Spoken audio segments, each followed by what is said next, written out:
નમસ્કાર, આપ જોઈ રહ્યા છો મંતવ્ય ન્યૂઝ અને ગુજરાત એટ 7 સાથે હું છું આપની સાથે નંદની। સમાચારોની શરૂઆત કરીશું, જેમાં રાજ્યમાં હાલ કાળઝાળ ગરમીનો પ્રકોપ યથાવત જોવા મળી રહ્યો છે અને આગામી 3 દિવસ સુધી મહત્તમ તાપમાન 41 ડિગ્રીથી વધુ રહેવાની શક્યતા છે।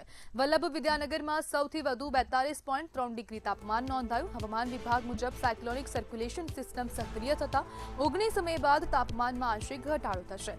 સાથે જ કેરળમાં ચોમાસું 26 મે આસપાસ સક્રિય થવાની સંભાવના છે। आने वाले 7 दिनों के लिए गुजराती स्टेट के सारे डिस्ट्रिक्ट कवर हैं, जिसमें ड्राई वेदर प्रिवेल करेगा। और मैक्सिमम टेम्परेचर की बात करेंगे तो आने वाले 3 दिनों के लिए मैक्सिमम टेम्परेचर नो लार चेंज रहेगा। उसके बाद मैक्सिमम टेम्परेचर में 2 से 3 डिग्री की गिरावट का पूर्वानुमान है। और टेम्परेचर रियलाइज की बात करेंगे तो पिछले 24 घंटे में जो मैक्सिमम टेम्परेचर रियलाइज हुआ है उसमें हम गांधीनगर की और अहमदाबाद की बात करेंगे तो अहमदाबाद में 41.7 और गांधीनगर में 41.2 डिग्री मैक्सिमम टेम्परेचर रियलाइज हुआ है। और ओवरऑल पूरे गुजरात स्टेट की बात करेंगे, जहां पर सबसे ज़्यादा मैक्सिमम टेम्परेचर रियलाइज हुआ है वो है वल्लभ विद्यानगर आनंद में 42.3 डिग्री सेल्सियस। વાવથરાદ અને લીંબડીમાં પેટ્રોલ પંપ પર લાંબી લાઈનો જોવા મળી હતી। વાવથરાદના સરહદ વિસ્તારમાં પેટ્રોલ પંપ પર લાઈનો જોવા મળી અને લોકોની ભીડ પણ જોવા મળી હતી। ડીઝલની અછત સામે આવતા ખેડૂતો ટ્રેક્ટર લઈ પહોંચ્યા હતા, તો લીંબડી હાઈવે સહિત શહેરમાં પેટ્રોલ પંપ પર પણ લોકોની લાઈનો લાગી હતી। પેટ્રોલ અને ડીઝલના ભાવ વધારા બાદ લાઈનો જોવા મળી। વાહન ચાલકો ઇંધણનો સંગ્રહ કરવા કેરબા સહિતના વાસણો લઈને ઉમટી પડ્યા હતા।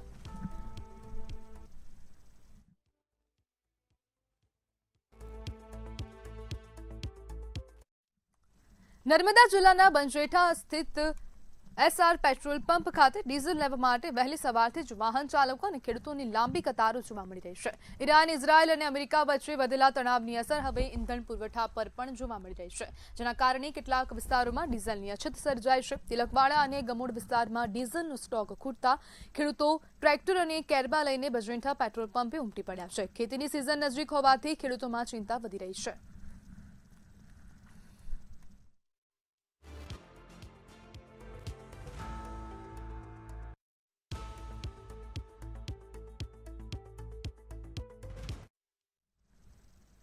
ભાભરમાં પેટ્રોલ ડીઝલના ભાવ વધારાની અસર જોવા મળી રહી છે। પ્રતિ લીટર ₹3ના વધારા બાદ પેટ્રોલ અને ડીઝલ લેવા માટે લોકો પેટ્રોલ પંપ પર મોટી સંખ્યામાં ઉમટી પડ્યા હતા। પેટ્રોલ પંપ પર વાહનોની લાંબી કતારો જોવા મળી હતી અને ઘણા લોકો કેરબા તથા અન્ય વાસણો લઈને પણ ઇંધણ ભરાવવા પહોંચ્યા હતા। કેટલાક પંપ પર પેટ્રોલ ડીઝલ ખૂટી પડ્યું હતું અને નવા ભાવ મુજબ પેટ્રોલનો ભાવ ₹94.28 થી વધીને ₹97.27 પ્રતિ લીટર થયો છે, જ્યારે ડીઝલનો ભાવ ₹89.96 થી વધીને ₹92.96 પ્રતિ લીટર થયો છે। ભાવ વધારાની સીધી અસર ખેડૂતો પર પણ પડી રહી છે, કારણ કે ખેતી માટે જરૂરી ડીઝલ પૂરતું ન મળવાથી કામકાજમાં મુશ્કેલી ઊભી થઈ છે।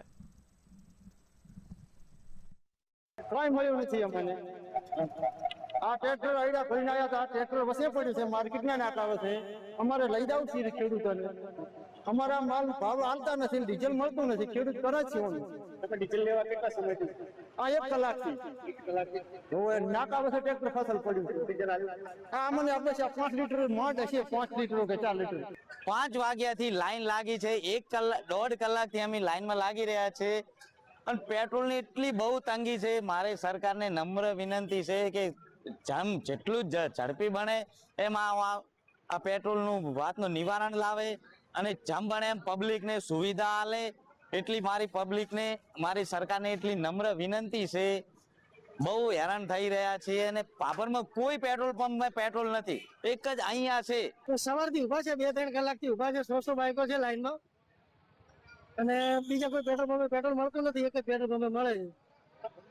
હા, એક જ પેટ્રોલ પંપ ચાલુ છે, ત્યાં બી 200 રૂપિયાનું નાખેલા છે, વધારે નાખી નથી આવતા।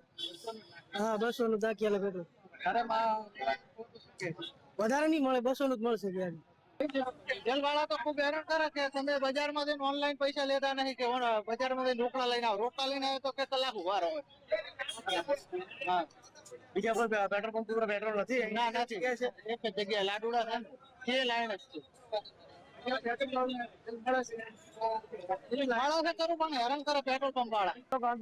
તકલીફો છે અત્યારે ખેડૂતને, આવવા જવામાં સાધન છે, બીજું ત્રીજું શું કરવાનું? ખેડૂત હવે અત્યારે છે ને આ ખેતી વગર એવું લાગે પહોંચી જાય, ચલે છે બળદ કોઈ કરશે નહીં, હવે ટ્રેક્ટરમાં ડીઝલ બીજલ ક્યાંથી લઈને હાલવું હવે, એટલે ખેડૂતની હવે પૂરેપૂરી તકલીફો છે. પેટ્રોલ ડીઝલના ભાવ વધારા બાદ સીએનજીના ભાવમાં પણ વધારો કરવામાં આવ્યો છે. સીએનજીના ભાવમાં વધારો થતાં રિક્ષા ચાલકોમાં ભારે રોષ જોવા મળી રહ્યો છે. મોંઘવારી વચ્ચે રિક્ષાના ભાડામાં પણ કોઈ વધારો ન થતાં રિક્ષા ચાલકોને ઘર ચલાવવું મુશ્કેલ બન્યું છે. જો આગામી સમયમાં ભાવ વધારો પરત ખેંચવામાં નહીં આવે તો આંદોલન કરવાની ચીમકી પણ ઉચ્ચારવામાં આવી છે.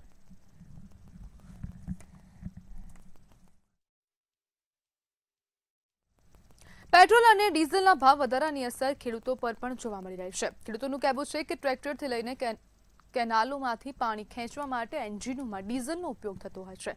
પાકોની કાપણીની સિઝન વચ્ચે ડીઝલના ભાવ વધતા ખેતી વધુ ખર્ચાળ બની છે. સરકારે ખેડૂતોના હિતમાં નિર્ણય લઈને ખેડૂતોને પૂરતા પ્રમાણમાં ડીઝલ આપે તેવી માંગ ઉઠવામાં આવી છે.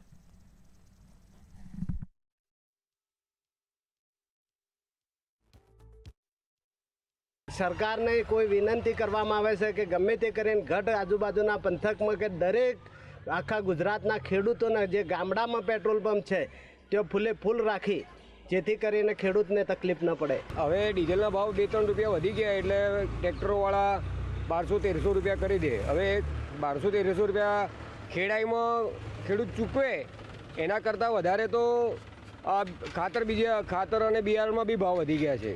એટલે હવે ખેડૂતને ખેતી થાય એમ જ નહીં, કેમ કે આ મોંઘવારીની ખેતી ખેડૂતને પોસાય એમ જ નહીં. ચોમાસામાં વાવેતર કરવા બદલે ડીઝલ નહીં હોય તો એનું ચોમાસું વાવેતર બી બગડશે. એટલે સરકાર ખેડૂતને ટાઈમસર ડીઝલ આપવાની વ્યવસ્થા કરે, આધાર કાર્ડ અને 7/12 ઉતારા જોડે રાખી અને ખેડૂતને બેરલમાં કે તો કેરબામાં ડીઝલ આપે અને એ ખેડૂતો પોતાના ઘરે થોડું ઘણું સ્ટોરેજ રાખે તો એ વાવેતર ટાઈમસર કરી શકશે. ન કે વાવેતર ટાઈમસર નહીં થાય તો રાજ્યને બી અનાજની એની તકલીફ પડશે અને ખેડૂતને બી કંઈ વધશે નહીં. રાજકોટ, જામનગર, વલસાડ અને ભાવનગર સહિત રાજ્યની સરકારી કચેરીઓમાં પીએમ મોદીની પેટ્રોલ ડીઝલ બચત અને એક સાથે આવવાની અપીલના અમલને લઈને મિશ્ર દ્રશ્યો સામે આવ્યા છે. રાજકોટ અને ભાવનગરમાં કેટલાક કર્મચારીઓ એક જ વાહનમાં આવતા અને અપીલનું પાલન કરતા જોવા મળ્યા, જ્યારે જામનગર અને વલસાડમાં અધિકારીઓ એકલા વાહન લઈને આવતા તેમજ વીજળી બચતના નિયમોનું ઉલ્લંઘન થતું જોવા મળ્યું. અનેક કચેરીઓમાં કર્મીઓ હાજર ન હોવા છતાં લાઇટ અને પંખા ચાલુ રહેતા વીજળીના બેફામ બગાડના દ્રશ્યો પણ સામે આવ્યા છે. કેટલાક સ્થળે મનપા કમિશનરની સૂચનાઓ છતાં નિયમોનો ઉલાળ્યો થયો હોવાનું પણ સામે. પેટ્રોલ અને ડીઝલના ભાવમાં ફરી વધારો થતા સામાન્ય જનજીવન પર તેની સીધી અસર જોવા મળી રહી છે. ખાસ કરીને ડીઝલમાં લગભગ 3 રૂપિયાનો વધારો થતા ટ્રાન્સપોર્ટ વ્યવસાય સાથે જોડાયેલા લોકોમાં ચિંતા વધી હતી. વધતા ઇંધણ ખર્ચના કારણે માલસામાન પરિવહન મોંઘું બનશે. ટ્રાન્સપોર્ટેશનના બિઝનેસ ઉપર અસર પડશે. શાકભાજી, દૂધ, આ બધામાં અત્યારે ફરક તો છે જ ને. અત્યારે નાના માણસનો મરો છે. અત્યારે તો 3 રૂપિયા તો વધારે હશે. હવે આગળ કેટલા વધે છે તો હવે સરકાર ઉપર ડિપેન્ડ છે. दिक्कत आएगी, मतलब खाली डीजल का भाव बढ़ने से ट्रांसपोर्ट इंडस्ट्री में कोई फ़र्क नहीं पड़ने वाला. सारी चीज़ में फ़र्क पड़ेगा. जीवन जरूरियात की जितनी चीज़ें हैं सारी महंगी पड़ेंगी. हमारी खुद की गाड़ियां हैं, वो हिसाब से हम अभी जो कॉस्टिंग पकड़ के रेट देंगे कस्टमर को वो उसको पोसाएगा नहीं. गाड़ी खड़ी हो जाएगी, पार्टी भाड़ा नहीं देगी उतना. हमारा कॉस्टिंग बढ़ेगा तो हम कॉस्टिंग बढ़ा के सामने कोटेशन देंगे, वो उसको नहीं पोसाएगा तो हमको माल नहीं मिलेगा. हमारी गाड़ी खड़ी होगी, उसमें साग सब्जी चावल गेहूँ दाल सब कुछ उसी ट्रांसपोर्ट से चलता है तो महंगाई तो बढ़ने वाला है. सबके ऊपर असर पड़ने वाला है वो तो. આજે 10 મિનિટમાં જ કરિયાણા સહિતની ચીજ વસ્તુઓ ઘરે આવી જાય છે, પરંતુ આ ઝડપી સગવડ લાંબા ગાળા પર્યાવરણ અને જીવન સૃષ્ટિ પર ગંભીર માઠી અસર છોડી રહી છે. ઇંધણની કટોકટી વચ્ચે અમદાવાદ શહેરમાં રૂટીન ઓનલાઈન ઓર્ડરને બાદ કરતા ઝડપથી વસ્તુઓ પહોંચાડવાના ક્વિક કોમર્સમાં રોજ વધારાના 4,500 લીટર પેટ્રોલનો બિનજરૂરી વપરાશ થઈ રહ્યો છે. એટલું જ નહીં, વધારાનો 13,000 કિલો કાર્બન ડાયોક્સાઇડ શહેરની હવામાં ભળી રહ્યો છે. ઝડપના આવા પરિણામ જોઈ હવે ક્વિકની સાથે સ્માર્ટ કોમર્સની જરૂર ઊભી થઈ હોય તેવું વર્તાઈ રહ્યું છે. મહેસાણા જિલ્લાના કડી વિસ્તારમાં બુડાસણ ગામના ઠાકોરવાસમાં એક મકાનમાંથી નકલી વિદેશી દારૂ બનાવતી ગેરકાયદેસર ફેક્ટરીનો પર્દાફાશ થયો છે. એલસીબી પોલીસે દરોડા પાડીને વિજય ઠાકોર નામના બુટલેગર દ્વારા ચલાવવામાં આવતી આ ફેક્ટરી ઝડપી પાડી હતી. રેડ દરમિયાન 178 પેટી નકલી દારૂનો જથ્થો અને વધુ 300 પેટી બનાવવા માટેનો મુદ્દામાલ જપ્ત કરવામાં આવ્યો છે.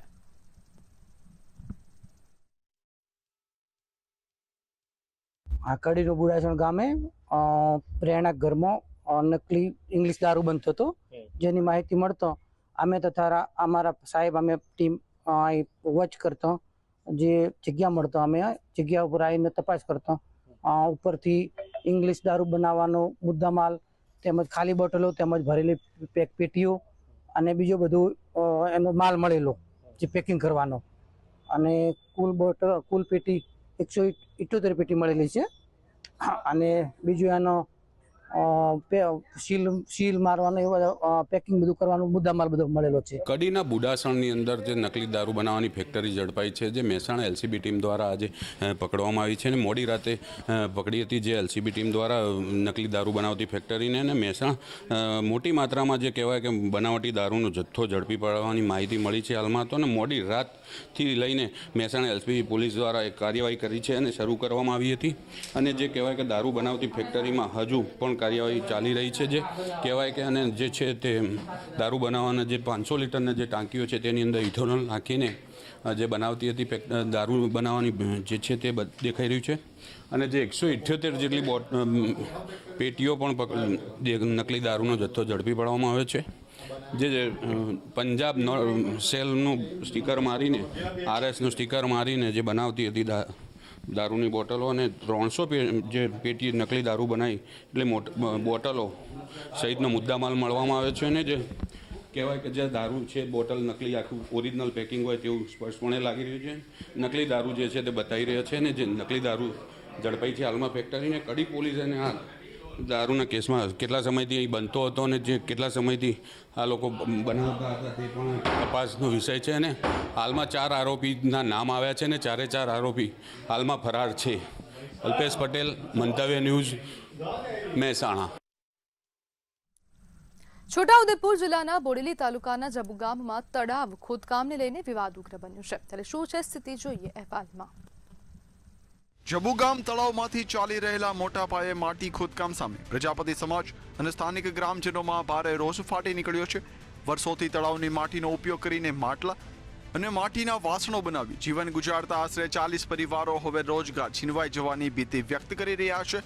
ગ્રામજનોએ SDM, મામલતદાર અને પોલીસ તંત્રને આવેદન આપી ખોદકામ પર તાત્કાલિક રોક લગાવવાની માંગ કરી છે.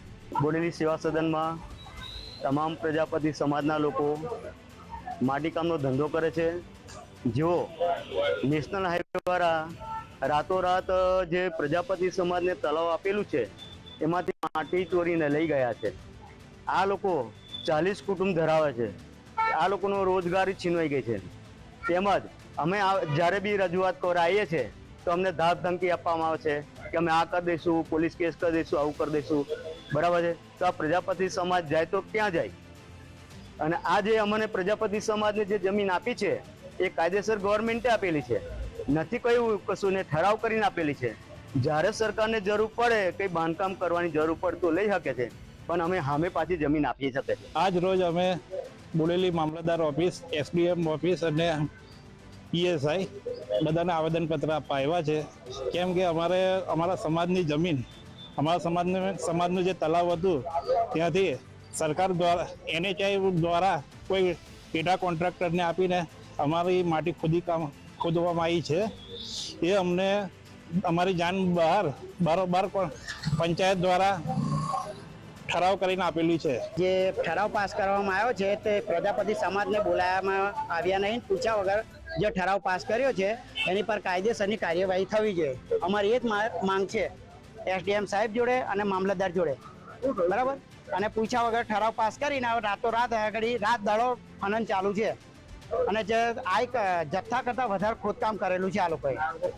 ને સરકારી જે 25 ગામને જે રસ્તો છે એ નારું બી તોડી નાખેલું છે નીચેથી, અને એ સરકાર દ્વારા બી બંધ કરવામાં આવે એ બી અમારી માંગ છે. સ્થાનિકોના આક્ષેપ મુજબ દિવસ રાત દોડતા ઓવરલોડ વાહનોના કારણે ગામના રસ્તા બિસ્માર બન્યા છે અને રેલવે ફાટક નજીકના નાળાને પણ નુકસાન થયું છે. સાથે જ કોન્ટ્રાક્ટરના માણસો દ્વારા દાદાગીરી અને ધમકીભર્યા વર્તનના આરોપો પણ લગાવવામાં આવ્યા છે. ગ્રામજનોએ ચેતવણી આપી છે કે જો સમયસર કાર્યવાહી નહીં થાય તો ઉગ્ર આંદોલન શરૂ કરવામાં આવશે. બ્યુરો રિપોર્ટ, મંતવ્ય ન્યૂઝ. વડોદરા મહાનગરપાલિકાની ઘોર બેદરકારીથી અકોટા 4 રસ્તા પાસે ડ્રેનેજ લાઇનની કામગીરી દરમિયાન બિહારના શ્રમિક આરિફુલ હકનું દુઃખદ મોત થયું છે. સુરક્ષા સાધનો વિના 50 ફૂટ ઊંડા મેઇન હોલમાં ઉતરાતા ગુંગળામણથી તેનું મોત નીપજતા ભારે રોષ ફાટી નીકળ્યો છે. પૂર્વ વિપક્ષી નેતા ચંદ્રકાંત શ્રીવાસ્તવ અને કોંગ્રેસ કાર્યકરોએ ઘટના સ્થળે પહોંચી જવાબદાર કોન્ટ્રાક્ટરને બ્લેકલિસ્ટ કરવા, પરિવારને વળતર આપવા અને અધિકારીઓ સામે કડક કાર્યવાહી કરવાની માંગ કરી છે.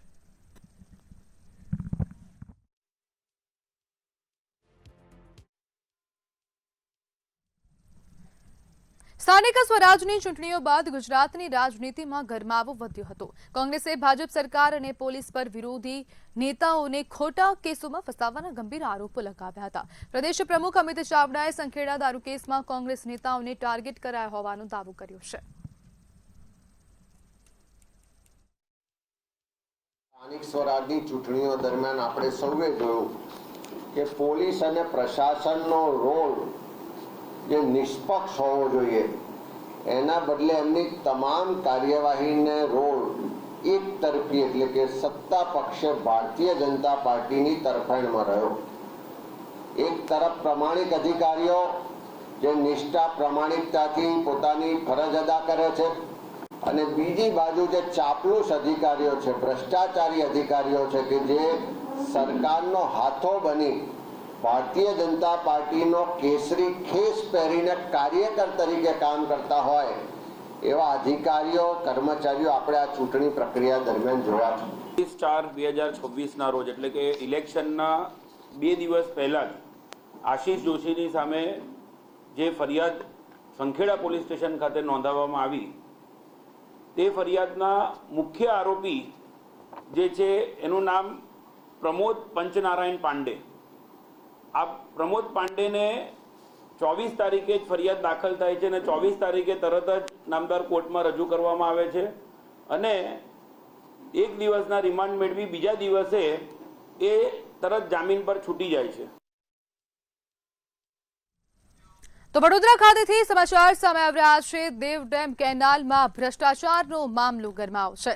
10 કરોડના કૌભાંડની જિલ્લા સંકલનમાં રજૂઆત કરવામાં આવી. વાઘોડિયાના ધારાસભ્યએ ગંભીર સવાલો ઉઠાવ્યા છે. તપાસ વગર નાણાં ચૂકવાના આક્ષેપ કરવામાં આવ્યા. કલેક્ટરે દરેક 10 મીટરે તપાસના આદેશ આપ્યા.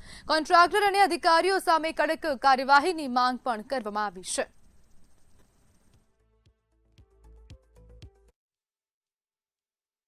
આજે સંકલનની અંદર દેવ ડેમ હોય કે તમામ જે કેનાલોની અંદર જે મરમ્મત કરવામાં આવી રહી છે, તમામ બાબતે આજે સ્પષ્ટ સૂચના એવી આપવામાં આવેલી છે કે એમનું અત્યાર સુધી જે શોર્ટ સ્પેનનું આપણે ટેસ્ટિંગ કરતા હતા ફિટનેસ રિપોર્ટ માટે, એના બદલે હવે લોંગ સ્પેનનું ટેસ્ટિંગ થાય અને ફિટનેસ રિપોર્ટ થોડો વધારે વ્યાપક બને, જેથી આવી કોઈ ગેરરીતિઓ થતી હોય એ પણ ટળે.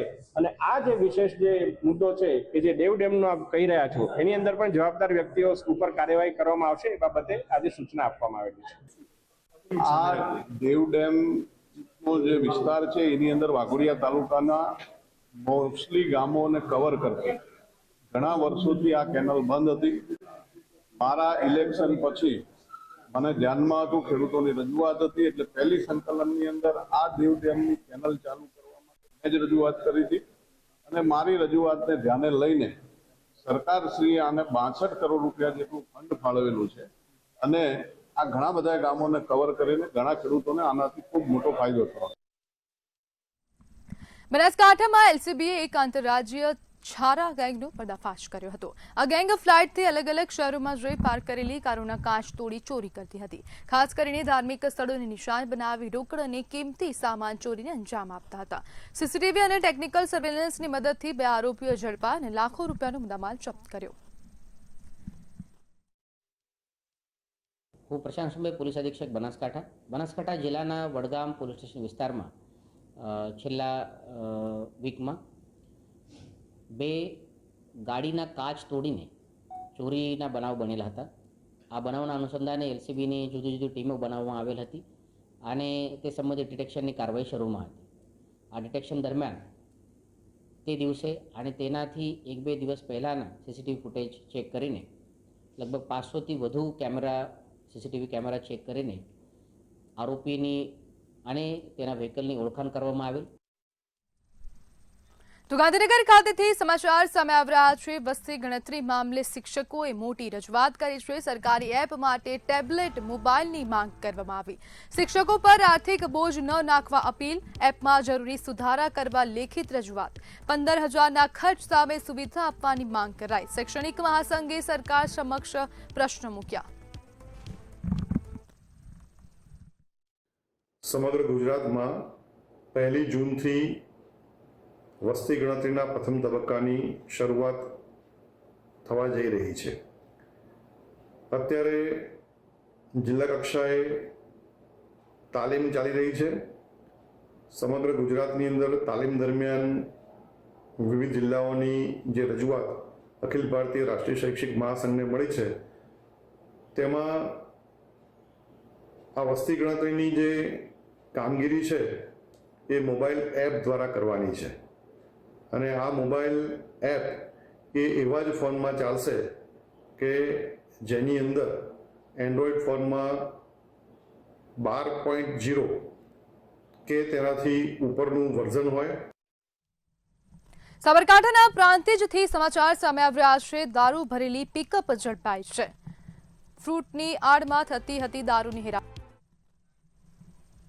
અમિત શાહની હાજરીમાં બેઠકોનું ધમધમાટ શરૂ થયો છે। ગાંધીનગર લોકસભાના કોર્પોરેટરો સાથે ખાસ મંથન કરાયું। 50થી વધુ કોર્પોરેટરો સાથે પરિષદ બેઠક યોજી।